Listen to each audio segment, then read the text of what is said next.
शांति।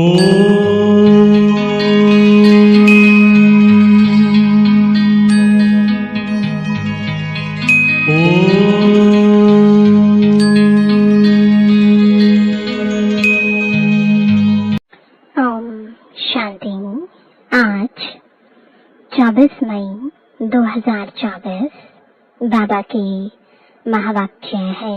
मीठे बच्चे, देही अभिमानी बाप तुम्हें देही अभिमानी भाव का पाठ पढ़ाते हैं।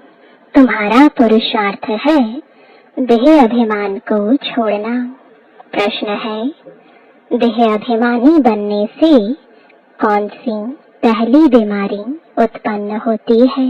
उत्तर है, नाम रूप की यह बीमारी ही विकारी बना देती है। इसलिए बाप कहते हैं, आत्म अभिमानी रहने की प्रैक्टिस करो। इस शरीर से तुम्हारा लगाव नहीं होना चाहिए। देह के लगाव को छोड़ एक बाप को याद करो तो पावन बन जाएंगे। बाप तुम्हें जीवन बंध से जीवन मुक्त बनने की युक्ति बताते हैं। यही पढ़ाई है। ओम शांति। रूहानी बाप कह रहे हैं कि आत्म अभिमानी अथवा देही अभिमानी होकर बैठना है। किसको याद करना है? बाप को। सिवाय बाप के और कोई को याद नहीं करना है। जब बाप से बेहद का वर्षा मिलता है तो उनको याद करना है।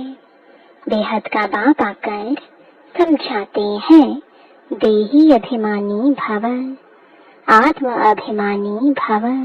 देह अभिमान को छोड़ते जाओ।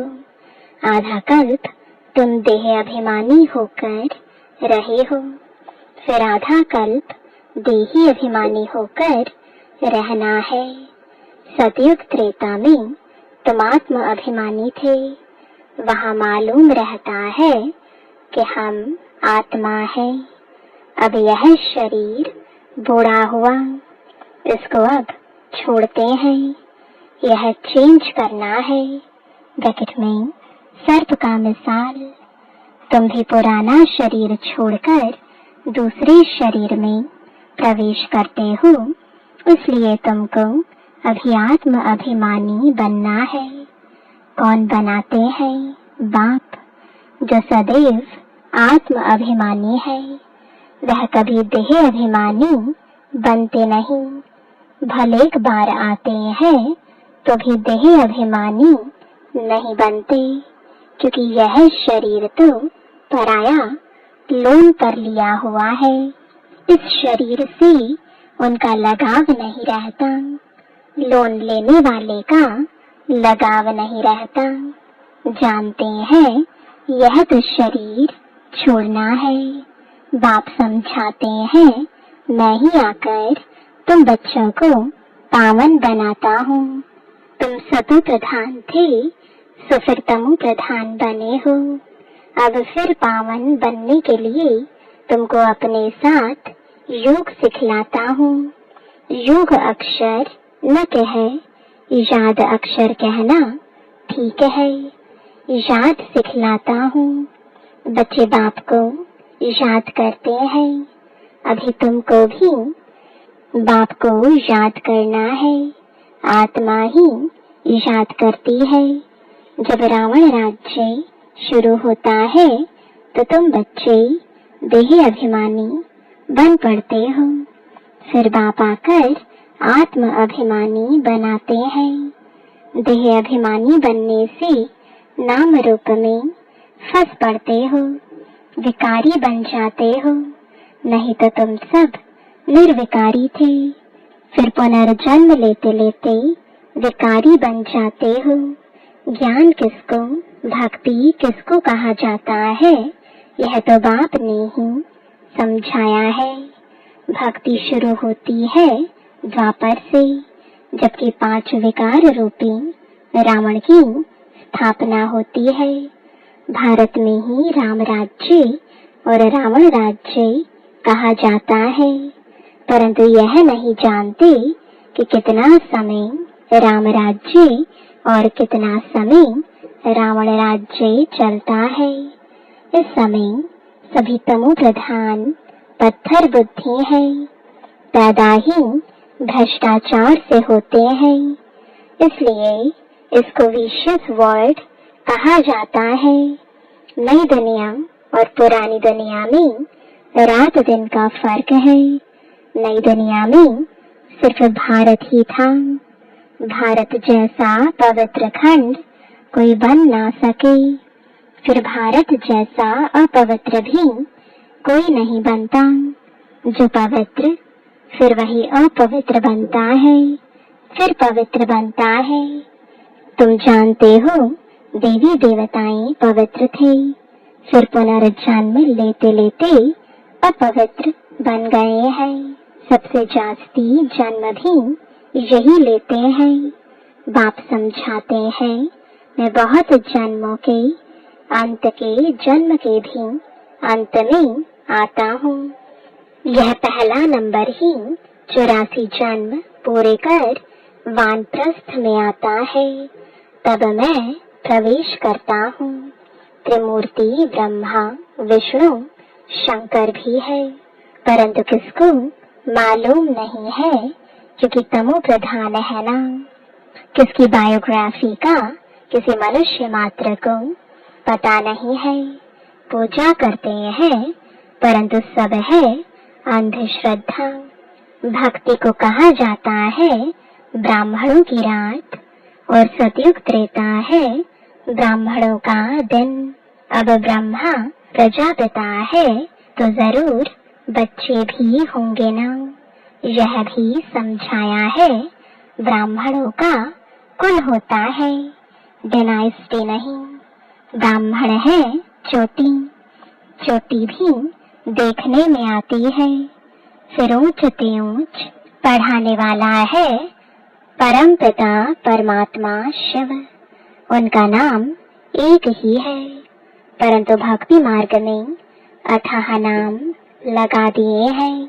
भक्ति मार्ग में चहचटा यानी भव का बहुत हो जाता है। कितने चित्र, कितने मंदिर, यज्ञ तप दान पुण्य आदि करते हैं। कहते हैं भक्ति से फिर भगवान मिलता है। किसको मिलता है? जो पहले पहले आते हैं वही पहले पहले भक्ति शुरू करते हैं। जो ब्राह्मण सो देवता बनते हैं वही यथा राजा रानी तथा प्रजा सर्वगुण संपन्न 16 कला संपूर्ण संपूर्ण निर्विकारी अहिंसा परमो देवी देवता धर्म था। भारत में एक आदि सनातन देवी देवता धर्म था। तब अथाह धन था।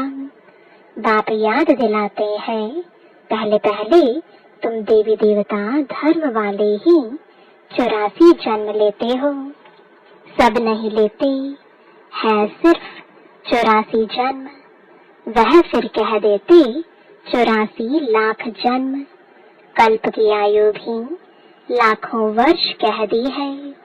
बाप कहते हैं यह है 5000 वर्ष का ड्रामा। तो यह हुआ ज्ञान, ज्ञान सागर एक ही शिव बाबा गाया जाता है। वह है हद के बाप, यह है बेहद का बाबा। हद के बाबाओं के होते हुए भी बेहद के बाप को याद करते हैं, जबकि दुखी होते हैं। पुनर्जन्म लेते लेते दुनिया पुरानी तमो प्रधान बन जाती है। तब फिर बाप आते हैं। सेकंड में जीवन मुक्ति मिलती है। किससे? बेहद के बाप से। तो जरूर जीवन बंध में है। पतित है फिर पावन बनना है। यह तो सेकंड की बात है। ज्ञान 1 सेकंड का है, क्योंकि पढ़ाई तो तुम बहुत पढ़ते हो। वह सब मनुष्य मनुष्य को पढ़ाते हैं। पढ़ती तो आत्मा ही है, परंतु देह अभिमान के कारण अपने को आत्मा भूलकर कह देते हैं हम फलाना मिनिस्टर हैं, यह है। वास्तव में है आत्मा। आत्मा मिस्टर मिसेस के तन से पाठ बजाती है, यह भूल जाते हैं। नहीं तो आत्मा ही शरीर से पाठ बजाती है। कोई क्या बनते, कोई क्या बनते। बाप समझाते हैं अभी यह पुरानी दुनिया बदल नई बनती है। वर्ल्ड की हिस्ट्री ज्योग्राफी जरूर रिपीट होती है। नई दुनिया है सत प्रधान। घर भी पहले नया होता है तो कहेंगे सत प्रधान। फिर पुराना जड़ जड़ीभूत तमो प्रधान होता है।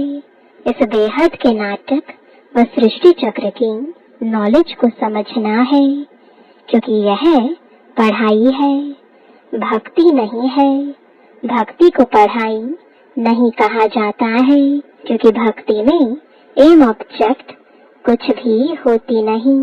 जन्म जन्मांतर वेद शास्त्र आदि पढ़ते रहो, यहाँ तो दुनिया को बदलना है। सतयुग त्रेता में भक्ति नहीं, भक्ति शुरू होती है द्वापर से। तो यह बाप रूहानी बच्चों को बैठ समझाते हैं।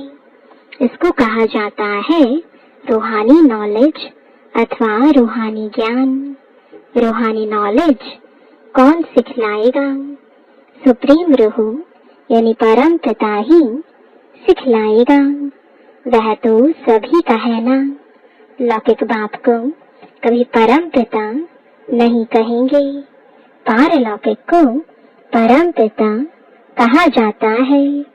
वह है परम धाम में रहने वाले। बाप को याद भी ऐसे करते हैं, हे गॉड, हे ईश्वर। वास्तव में उनका नाम है एक, परंतु भक्ति में अनेक नाम दे दिए हैं। भक्ति का फैलाव बहुत है।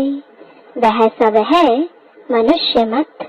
अब मनुष्यों को चाहिए ईश्वरीय मत। ईश्वरीय मत, श्रीमत। श्री श्री 108 की तो माला बनती है ना।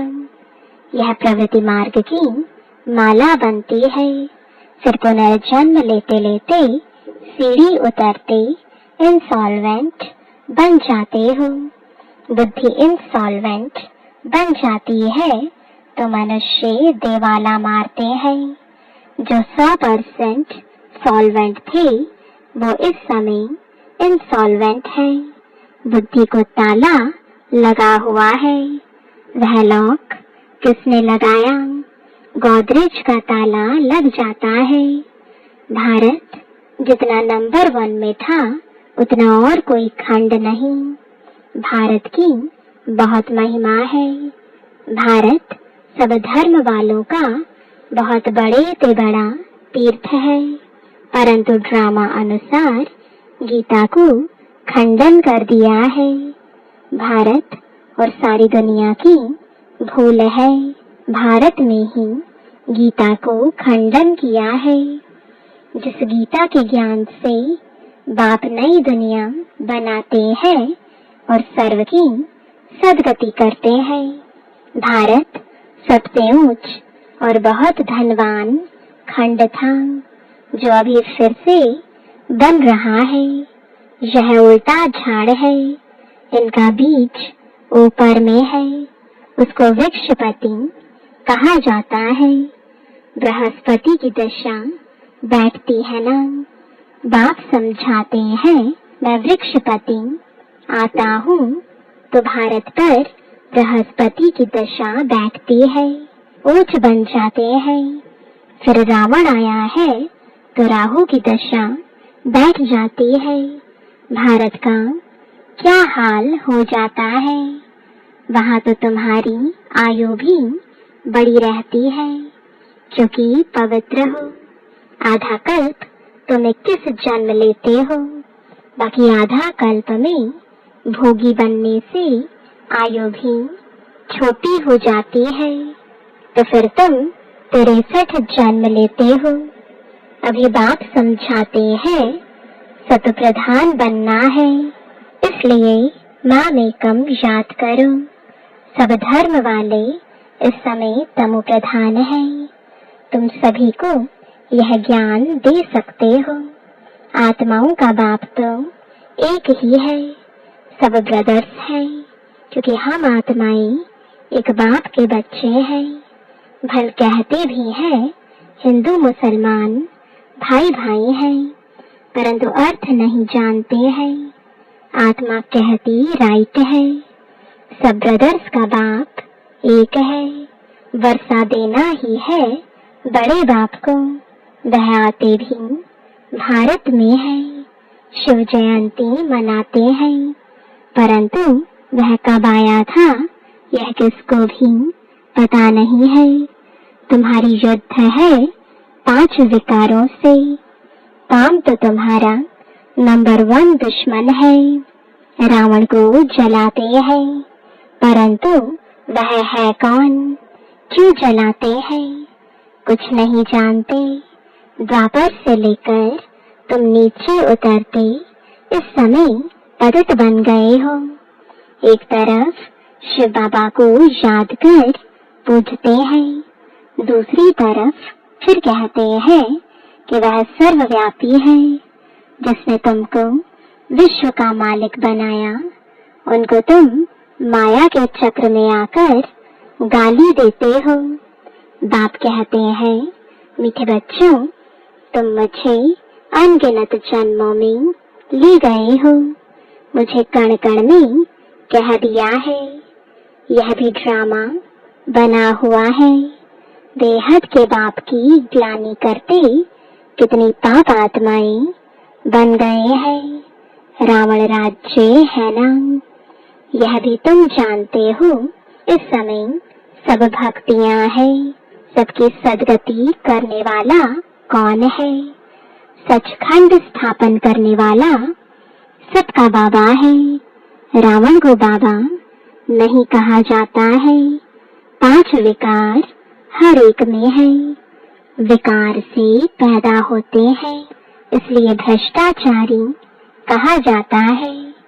देवताओं को कहा जाता है संपूर्ण निर्विकारी, अभी है संपूर्ण विकारी। देवताएं जो पूज्य है वही फिर पुजारी बनते हैं। वह कह देते हैं आत्मा सो परमात्मा। बाप कहते हैं यह भूल है। पहले पहले तो अपने को आत्मा निश्चय करना है। हम आत्मा इस समय ब्राह्मण कुल के हैं, फिर देवता कुल में जाते हैं।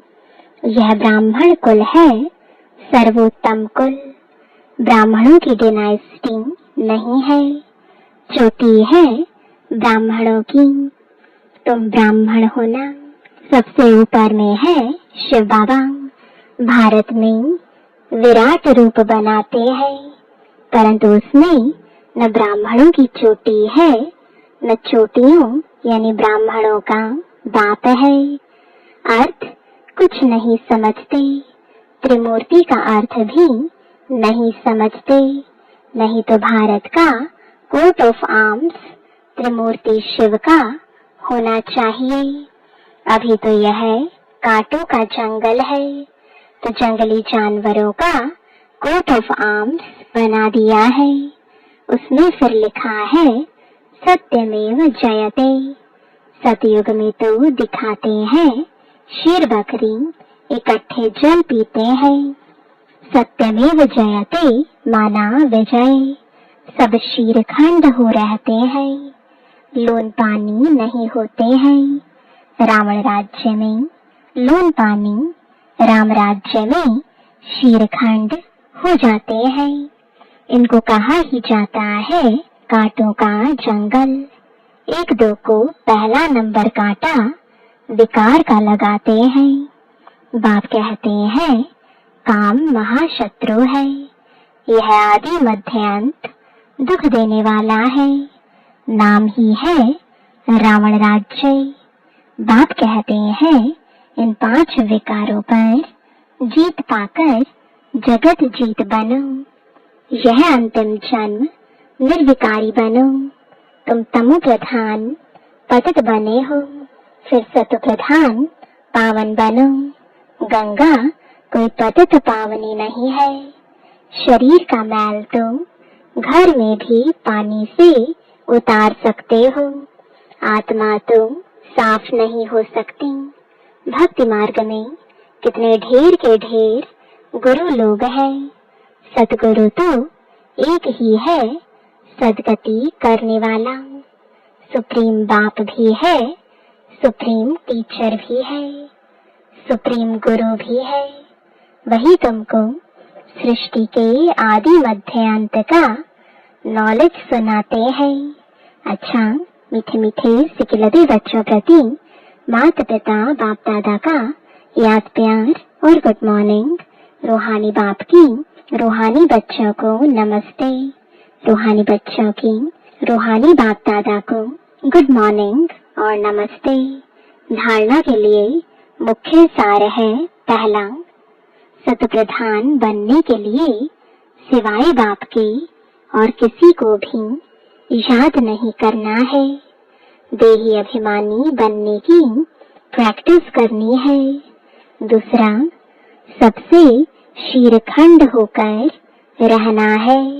इस अंतिम जन्म में विकारों पर विजय प्राप्त कर जगत जीत बनना है। वरदान है, बाप की छत्र छाया में सदा मौज का अनुभव करने और कराने वाली विशेष आत्मा भव। जहाँ बाप की छत्र छाया है, वहाँ सदा माया से सेफ है। छत्र छाया के अंदर माया आ नहीं सकती। मेहनत से स्वतः दूर हो जाएंगे, मौज में रहेंगे, क्योंकि मेहनत मौज का अनुभव करने नहीं देती। छत्र छाया में रहने वाली ऐसी विशेष आत्माएं ऊंची पढ़ाई पढ़ते हुए भी मौज में रहती हैं, क्योंकि उन्हें निश्चय है कि हम कल्प कल्प के विजयी हैं, पास हुए पड़े हैं। तो सदा मौज में रहो और दूसरों को मौज में रहने का संदेश देते रहो। यही सेवा है। स्लोगन है, जो ड्रामा के राज को नहीं जानता है वही नाराज होता है। ओम शांति।